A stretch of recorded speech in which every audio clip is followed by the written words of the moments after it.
At the heart of Kemet, far beyond pyramids and temples, there existed an invisible principle that sustained life, politics, and the cosmos itself.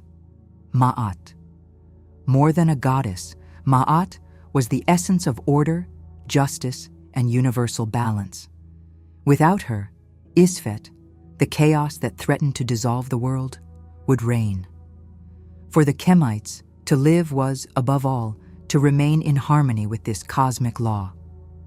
Maat was not only an abstract ideal. She was represented as a Netjeru, with an ostrich feather upon her head, a symbol of lightness and truth. Her image appeared in judgments, temples, and rituals, reminding everyone that each human action reverberated through the fabric of the universe. To follow Maat meant to respect nature, the ancestors, the Netjeru, and the people of Kemet. She was the nation's spiritual compass. At the center of power, the Nisut-Bity, the ruler of Kemet, was seen as the guardian of Maat on earth. His throne was legitimate only if he could keep the cosmic order in balance. Offering Maat to the Netjeru in ceremonies was more than ritual. It was the confirmation that his reign was not surrendered to chaos. The destiny of the entire land depended on the Nisut-Bity's ability to uphold this divine principle. But Maat went beyond palaces and temples. She was present in daily life, in exchanges between neighbors, in the decisions of judges, in the honesty of scribes, in the way farmers cared for the land. She was the invisible link between the human and the divine. To live in Maat meant to act with integrity, respecting balance among all beings. For this reason, she was considered the very foundation of Kemetic civilization. In the judgment of the soul, before Wusir, the heart of the deceased was weighed against the feather of Maat. If pure, the person entered the eternal Akhet. If corrupted by Isfet, it was devoured by the fearsome Ammit. This scene, recorded in funerary papyri, showed that Maat was not only the order of the present, but also the key to eternity. Without her, not even the soul could find rest. From the earliest times, the sages of Kemet understood that the universe was not born of chance, but of the struggle between order and chaos. In the primordial ocean, called Nun, rested the essence of creation. When the first mound emerged, bringing light and life, the need for balance also arose. This stabilizing force was called Maat, the invisible law that prevented the return to the abyss of Isfet. According to the myths, the emergence of Ra, the sun, would not have been possible without Maat. He illuminated the world, but it was Maat who gave direction to his daily journey. With each sunrise and sunset, the cosmic cycle reaffirmed the victory of order over chaos. For the Kemites, the mere fact of the sun crossing the skies was proof that Maat remained unbreakable, sustaining both the Netjeru and humanity. The sacred texts describe that even the Netjeru themselves were subject to Maat. She was not born of any god, but was an eternal principle that preceded creation itself. While Ra sailed in his solar bark, facing the serpent Apophis in the night waters, it was Maat who ensured that the sun's victory would be repeated, renewing time and keeping the universe in constant balance. The creation of the Nile was also seen as an expression of Maat. Its cycle of floods and retreats brought fertility, food, and continuity to Kemet. Without this ordered flow, the Black Land would become barren.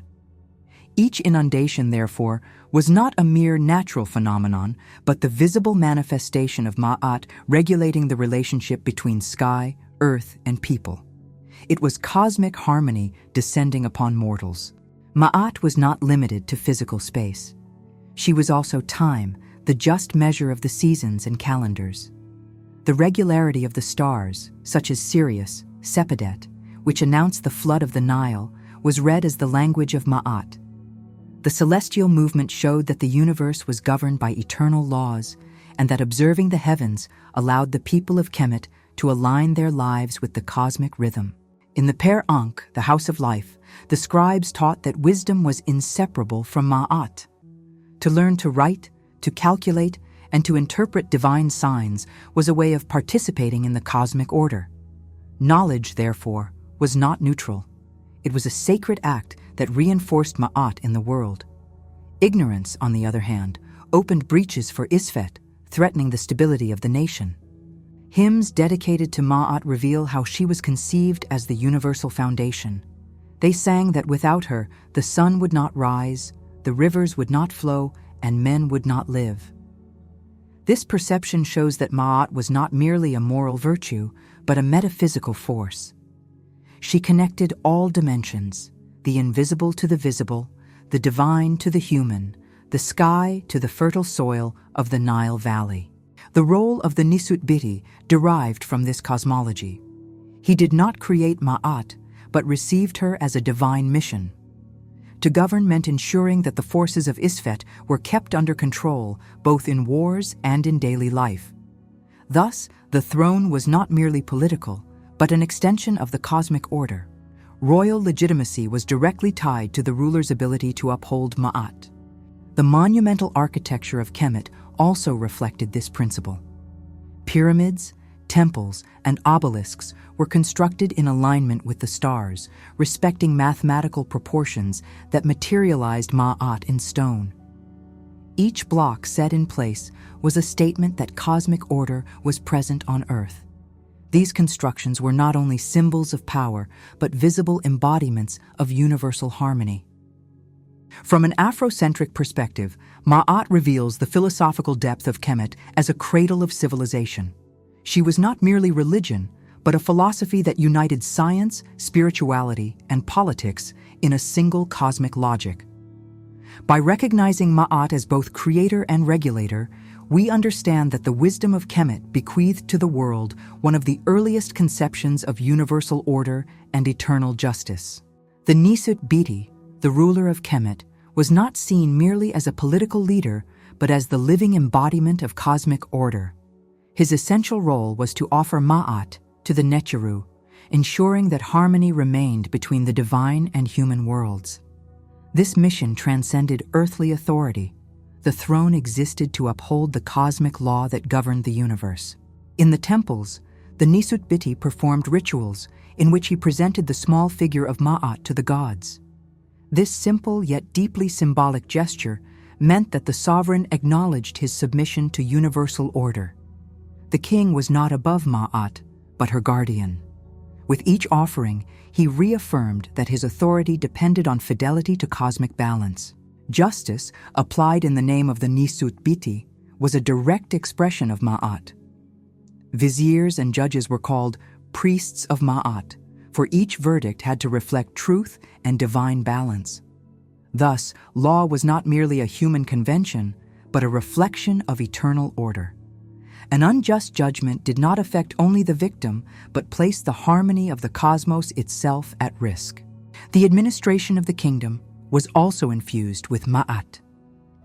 The management of harvests, the distribution of grain, and the operation of public works were understood as practices of social balance. The people accepted the corvée, collective labor in temples and canals. Because they believed this effort sustained Maat in the world, the economy was therefore seen as an extension of cosmic order. Royal texts frequently exalted the Nisut-Bity as he who lives in Maat. This phrase was not merely praise, but a fundamental criterion of governance. A sovereign unable to maintain justice and prosperity was accused of breaking the divine order. Rebellions, droughts, and military defeats were interpreted as signs that the ruler had neglected Maat. Great constructions, such as the temples dedicated to Amun in Uaset, served not only religious but also political functions. These edifices were designed as dwellings of divine order on earth, where the Nisut-Bity demonstrated that his kingship was aligned with Maat. Monumental architecture thus became a proclamation of legitimacy before both the people and the Netjeru. Even war was governed by Maat. When the Nisut-Bity went to battle, his purpose was not merely territorial expansion, but the restoration of order over peoples considered in Isfet. Military victories were narrated as triumphs of cosmic harmony over chaos. Defeat, on the other hand, was not just a human failure, but a sign that the sovereign had failed to uphold Maat. Political power also expressed itself in festivals, such as the Sed festival, where the Nisut-Bity renewed his spiritual vitality and his covenant with Maat. These rituals, performed after decades of reign, reaffirmed that the sovereign was still worthy of ruling. It was society itself bearing witness that cosmic order remained alive on the throne and that the kingship was in harmony with the Netjeru. The scribes, recording decrees and inscriptions, always invoked Maat as the foundation of royal discourse. Each law carved in stone or written on papyrus was not merely a practical order, but an echo of eternal order. In this way, written records became a means of perpetuating the presence of Maat through time, ensuring that even future generations recognized the legitimacy of power. Analyzing the politics of Kemet through the Afrocentric lens, we see that Maat was not only religion or myth, but an ethical and political system that structured the entire state. Royal authority, justice, economy, and even war were practical interpretations of cosmic order. Without Maat, there was no true kingship. With her, the throne became a mirror of universal harmony. Maat was not just a divine principle reserved for temples or the throne. She permeated the daily life of every inhabitant of Kemet. From farmer to scribe, all were called to live in balance, respecting truth and justice. The people believed that each human action could strengthen or weaken cosmic order, and so ethics stood at the center of common life. In the villages, Maat guided neighborly relations. Sharing water from the canals, respecting land boundaries, and keeping one's word were practical expressions of cosmic order. Breaking these pacts meant opening space for Isfet. Thus, local customs were not seen as mere conventions, but as reflections of universal harmony sustained by the Netjeru. The courts functioned as true temples of Maat. Judges were called priests of Maat and swore to act impartially. The goal was not merely to punish, but to restore balance between the parties. An unjust sentence threatened not only society, but the order of the universe. The scales, symbol of justice, represented precisely this ideal of divine equilibrium. For the scribes, Maat was a permanent guide. Copying texts, recording taxes, or drafting contracts demanded accuracy and honesty. An error or falsification was not just fraud, but betrayal of cosmic order.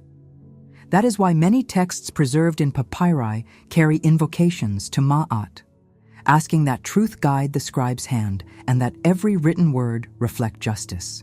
Agriculture, the backbone of Kemet's economy, was also tied to Maat. The cycle of the Nile, with its regular floods, was seen as a direct manifestation of divine order. Farmers who respected the timing of harvests and cared for the land according to ritual were in harmony with cosmic order. Neglecting these duties could result in imbalance and famine. In education, Maat played a central role. Young people learned that to be wise was not to accumulate knowledge, but to act in harmony with cosmic order. Wisdom texts, such as the teachings of Ptahhotep, exalted virtues like humility, truth, and justice, all reflections of Maat. The ideal was to form citizens who embodied this principle in every aspect of life. Even in art and architecture, Maat was visible. Wall paintings followed strict proportions to express balance. Sculptures obeyed rules that symbolized harmony between human and divine. Aesthetics were not merely beauty, but translations of cosmic order. For the Kemites, contemplating art was also contemplating Maat in her materialized form. Commerce, though simple compared to later societies, was also based on Maat. Exchanges had to be fair, without deceiving one's partner. Honesty in markets was considered a spiritual obligation. A dishonest merchant was not only socially disdained, but accused of breaking universal balance, becoming an agent of Isfet within the community. In family life, Maat was the foundation of relationships. Respect between parents and children, loyalty between husband and wife, and solidarity among siblings were understood as manifestations of cosmic balance. When these bonds were broken, it was believed that not only the household suffered, but the entire community, since individual disharmony reverberated collectively. Thus, Maat transcended religion and became the very structure of life in Kemet. To live in Maat meant to live with dignity, respecting the balance of the universe in every act. Cosmic order was present in the market, in the fields, in the courts, and even in the home. The people of Kemet understood that without Maat, no society was possible, only the chaos that threatened to devour the world. For the Kemites, life did not end with death. The spirit began a journey to the Hall of the Two Truths, where its essence would be judged. In this sacred space, Maat was the supreme principle that determined the soul's destiny. To live in accordance with cosmic order was a guarantee of peace in the afterlife. To live in Isfet was to be condemned to annihilation. The heart of the deceased, called Ib, was considered the center of consciousness and morality. In judgment, this heart was weighed on the scales against the feather of Maat. This scene, immortalized in the Book of Coming Forth by Day, symbolized the ultimate truth. Only a just life could balance with the cosmic order that sustained the universe. The scales were overseen by Anpu, the guardian with the head of a jackal. He ensured that the process remained faithful to the justice of Maat. Beside him, Jehuti, Lord of Writing and Wisdom, recorded every detail, ensuring nothing was lost.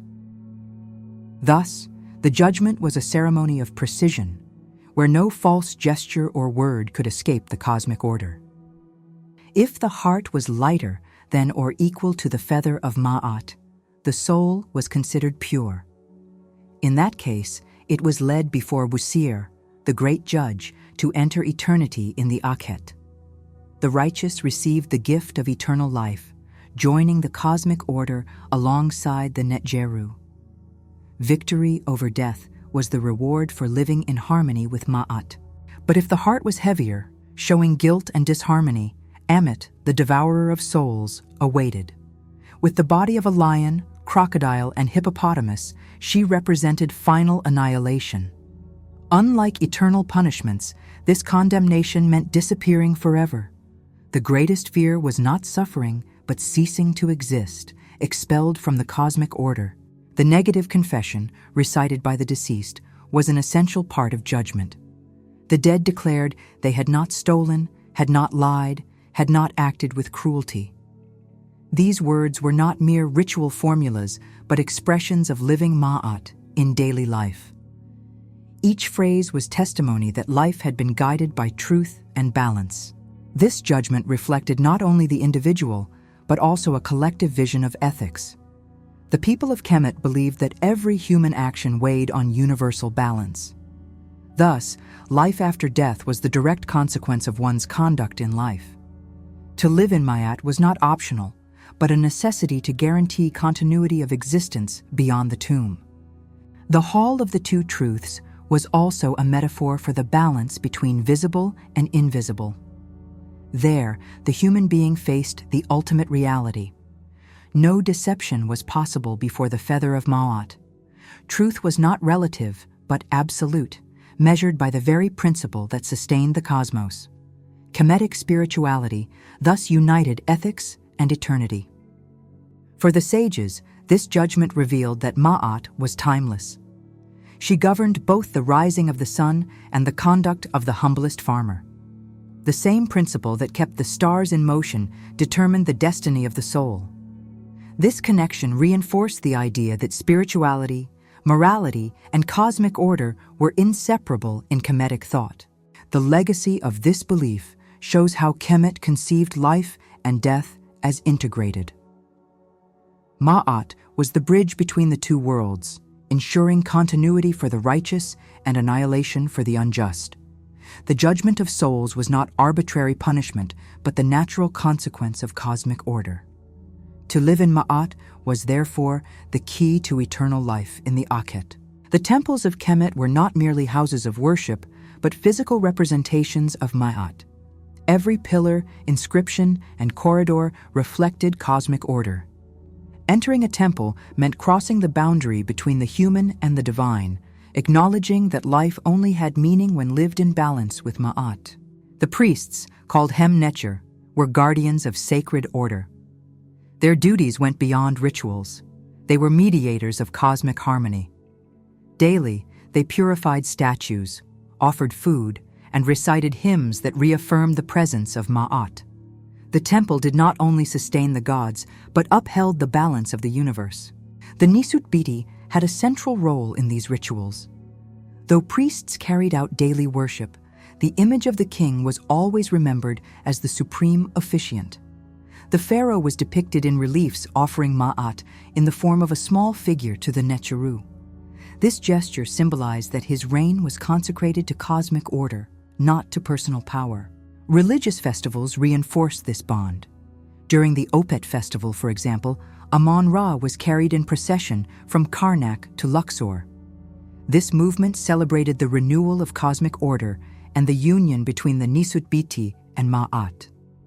The people participating in these celebrations became part of the very maintenance of the cosmos. Every offering held deep meaning. Fruits, incense, water, and bread were not mere provisions, but symbols of balanced life. By offering these elements, the Kemites believed they reaffirmed their connection to Maat. The ritual did not only nourish the Netjeru, but strengthened the invisible bond between humans, nature, and divinity. Hymns preserved in the temples exalt Maat as the foundation of all creation. "Great is Maat, eternal is her order," declared the inscriptions. These words were not empty poetry, but proclamations of metaphysical truth. By chanting the hymns, priests and worshippers renewed their commitment to live under the universal law of harmony. Sacred architecture also reflected Maat. Temples were built in alignment with the stars, showing that even stone obeyed cosmic balance. The axis of construction, often aligned with the rising sun or the star Sepideh, symbolized the integration between sky and earth. It was Maat transformed into eternal geometry. In coronation rituals, the Nisut-Bity received regalia symbolizing his duty to uphold Maat. The throne was not a personal conquest, but a cosmic mission. Each royal insignia, from the crown to the scepter, evoked the idea that power was legitimate only when rooted in universal order. To reign meant to live in constant service to Maat. Daily worship also included purification. Priests washed several times a day, shaved their bodies, and maintained ritual silence. These practices were not merely hygienic, but symbols of living in truth and balance. Bodily purity was a reflection of the purity of Maat, showing that the physical and spiritual walked together in sacred life. Thus, religion in Kemet was inseparable from cosmic order. It was its most concrete expression. Every temple erected, every ritual performed, and every hymn chanted aimed to reaffirm that Maat sustained creation. To live religiosity was to live in harmony with the universe. Kemetic spirituality, therefore, was inseparable from Maat. In Kemet, learning was not merely the accumulation of knowledge. The greater purpose of education was to align the individual with cosmic order. Schools, often linked to the Per-Ankh, the house of life, transmitted practical teachings, but always under the light of Maat. Thus, to study was also a spiritual act. Scribes, the pillars of administration, were trained not only in writing and accounting, but also in ethics. Copying texts was considered an exercise in discipline and devotion to Maat. A dishonest scribe could compromise the balance of the entire state. For this reason, their training included moral lessons as much as technical ones. Classical texts, such as the teachings of Ptahhotep, highlighted the centrality of Maat. They advised humility, justice, patience, and respect for others. These maxims were not simple social rules, but cosmic orientations. To follow them meant to live in harmony with the order that governed both gods and humans. Kemetic philosophy regarded the heart, the ib, as the center of morality. Education was not only about training the mind, but also about purifying the heart. The true sage was one whose ib was in harmony with Maat. Knowledge and ethics could not be separated. They were two faces of the same essence. The study of astronomy and mathematics was also guided by Maat. Observing the skies, calculating the timing of the Nile's floods, and building monuments aligned with the stars were practical expressions of cosmic order. Science was not detached from spirituality. It was humanity's reading of the wisdom inscribed by the cosmos. For the youth, learning Maat meant learning how to live. Respect for elders, family loyalty, and social responsibility were seen as reflections of universal balance. Education shaped not only professionals, but also citizens aware that their lives impacted the whole. The figure of the sage was valued above the warrior. True power lay in upholding Maat, not in conquering through force. This ideal echoed in advice preserved in papyri. The just and balanced word was considered more powerful than the sword. Wisdom was therefore an instrument of cosmic order. Popular tales also taught Maat. Stories of just and unjust kings, honest or deceitful neighbors, illustrated the consequences of living in harmony or in rupture with order. Through narrative, the people learned that Isfet always led to ruin, while fidelity to Maat brought prosperity. Religious education reinforced this view. Young priests were instructed to see rituals as embodiments of Maat. Every chant, purification, and offering was understood as practical exercise of cosmic order. Thus, spiritual learning shaped leaders connected to universal truth. In Kemet, wisdom, science, art, and religion did not exist separately. All were faces of Maat. This integration made Kemetic civilization one of the cradles of philosophical thought, long before the Greek tradition. The legacy of education in Maat shows that the pursuit of universal balance was, above all, the pursuit of true humanity. In Kemet, Maat governed not only internal life, but also relations with other peoples. Diplomacy was seen as a path to maintain cosmic order beyond the borders. Peace treaties, alliances, and trade exchanges were presented as expressions of Maat, for they ensured balance among different nations. The Amarna letters, preserved on clay tablets, reveal this ideal. Foreign kings addressed the Nisut-Bity as brother and ally, recognizing the harmony maintained by Maat. This language was not merely political. It expressed that agreements were upheld by the same order that governed the cosmos. Tributes sent to Kemet also had symbolic meaning. Gold, incense, and exotic animals were not mere riches, but signs that other peoples recognized the power of Maat. The act of offering tribute was seen as submission to universal balance, strengthening the prestige of the Nisut-Bity as guardian of cosmic order. When diplomacy failed, war was interpreted through the lens of Maat. Fighting was not seen as arbitrary conquest, but as the restoration of order against peoples associated with Isfet. The enemy was described as chaotic, dangerous, and contrary to cosmic harmony. Thus, battle became a ritual of universal purification. Temple inscriptions depict the Nisut-Bity crushing enemies before the Netjeru.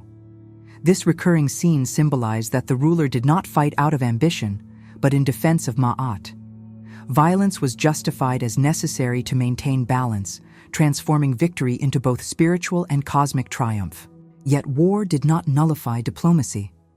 After victory, it was common to establish peace treaties that reinforced the return of order. The famous treaty between Kemet and the Hittites, considered one of the first in history, celebrated not only the absence of conflict, but the restoration of Maat between the two peoples. Even military iconography reflected this conception. The war chariot, a symbol of power in the new kingdom, was portrayed as an instrument of cosmic order. The Nisut-Bity, shooting arrows at the enemy, was shown in divine proportions, representing Maat triumphing over chaos. War became a religious spectacle. Territorial expansion, when it occurred, was justified by the need to bring Maat to foreign lands. Occupation was not described as domination, but as a civilizing mission. Subjugated peoples were integrated into cosmic order, receiving temples and rituals that reaffirmed the presence of universal harmony in their lands. Even marriage treaties were viewed through this prism. When foreign princesses married the Nisut-Bity, the union was not only political, but symbolic of integrating new peoples into Maat.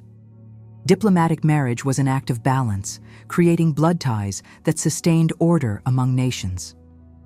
Thus, diplomacy and war in Kemet were not limited to politics, but were expressions of cosmology.